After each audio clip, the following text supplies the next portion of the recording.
এই যে 1 কাপ গোবিন্দভোগ চাল ভিজিয়ে রেখেছি, সারা রাত ভিজানো গোবিন্দভোগ চাল, 1 কাপ সুজি আর হচ্ছে 1/2 কাপ দই নিতে হবে। নিয়ে মিক্সিতে ভালো করে মিক্স করে নিতে হবে।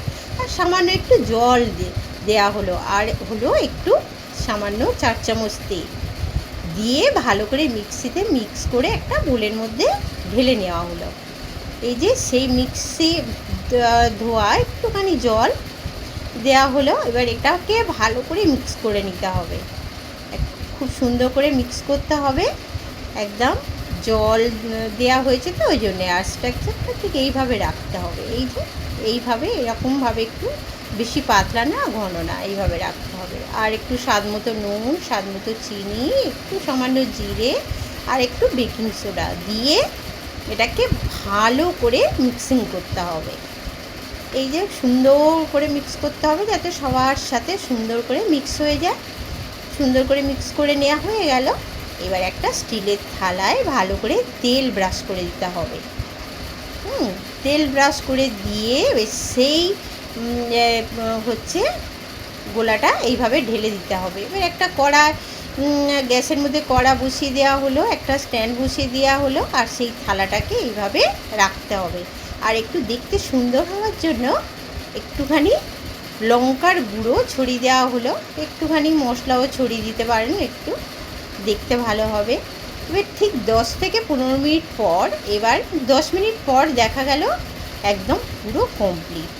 এই যে একটা কাঠি ঢুকিয়ে দেখা হলো বেশ একদম কমপ্লিট হয়ে গেছে। এবার এটাকে থালা থেকে এইভাবে পিস পিস আপনারা হচ্ছে চৌকো চৌকো করেও পিস করে নিতে পারেন। তো এটাকে দেখতে ভালো হয় বলে এইভাবে পিস পিস করে নেওয়া হলো, ত্রিকোণ আকৃতি করে কেকের মতন করে কেটে নেওয়া হলো। এইভাবে সুন্দর করে কেটে নেওয়া হলো। এবার এটা খেতে বেশ ভালো লাগে, বেশ ভরা থাকে পেটটা। সকালে টিফিন বা রাতের ডিনারে বেশ ভালো লাগবে এটা খেতে, পেটটা পুরো ভরা থাকে। এটাকে আরও সুন্দর স্বাদটা বাড়ানোর জন্য কড়াইতে একটুখানি বাটার দেওয়া হলো, বাটার দিয়ে সেইগুলোকে ভালো করে ভেজে নেওয়া হলো। সুন্দর করে এইভাবে ভাজতে হবে, ভাজলে কি হবে আরও বেশি টেস্ট হবে। হ্যাঁ, খুব সুন্দর টেস্ট হয় এইভাবে ভেজে নিলে বাটার দিয়ে। এই যে খুব সুন্দর একটা সেন্ট বের হচ্ছে। হ্যাঁ, খুব সুন্দর করে এভাবে ভেজে নিতে হবে। না ভেজেও খাওয়া যায়, এমনি টমেটো কেচাপের সাথে বেশ ভালো লাগে, আর কিছু লাগে না।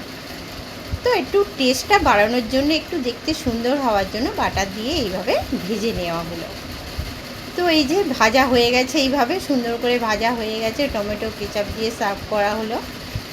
একটা ভেঙেও দেখানো হলো। এই যে দেখুন, ভেঙে দেখানো হলো। এই যে এত সুন্দর হয়েছে, পারফেক্ট হয়েছে একদম। আর এটা খেলে পেটটা পুরো ভরে যায়, খুব সুন্দর লাগে খেতে। এইভাবে বাড়িতে বানিয়ে দেখবেন, বেশ ভালো লাগবে খেতে।